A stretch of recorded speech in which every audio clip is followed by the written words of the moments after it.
Hi again, OHS community. It's Mr. Bartlett here. Last week, as part of the OHS community newsletter, I suggested the idea of Travel Share OHS, where anybody, students or staff, could post on the OHS Instagram account or on the OHS YouTube channel travel stories.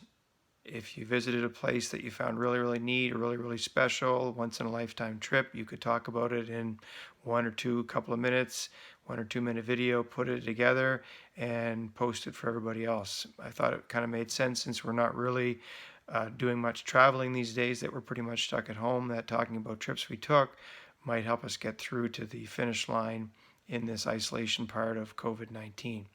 And that got me thinking about a trip I took in 2009. And my father and I took a trip to Northern Europe, France and Belgium, and we were tracing the steps of Canadian World War I and World War II soldiers. And we stumbled across a neat spot, and it happened to be the spot. It's just north of a little Belgian town called Ypres, and it's a couple of kilometers north. And it's the spot where John McCrae wrote the famous poem In Flanders Fields. Of course, John McCrae is Canadian, and almost every Canadian memorizes that poem in school or at Remembrance Day assemblies. You can say it by heart. So seeing the spot where it was actually written was pretty special.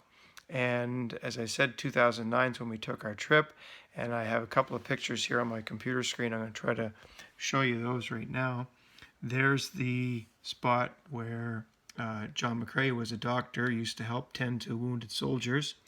And this little hospital dressing room is the spot where McCrae probably wrote the poem. And there's a plaque commemorating John McCrae. And the poem's lyrics itself are on display. And just near the spot, there's a canal that runs close by, and to the left of the canal, as you can see, there's a bike path, and the bike path has been named the John McCrae Path in his honor. And I thought that was kind of a neat spot to see, or a neat commemoration given by the locals in Belgium to a Canadian. So there's an example of what you could do in a Travel Share OHS video clip, and you can send those in to natalie.mombrikat@nbed.mb.ca. You can post it directly on the OHS Instagram page, all sorts of options. The only requirement is that you have visited a neat spot and you want to tell other people about it. Hope everybody's staying well.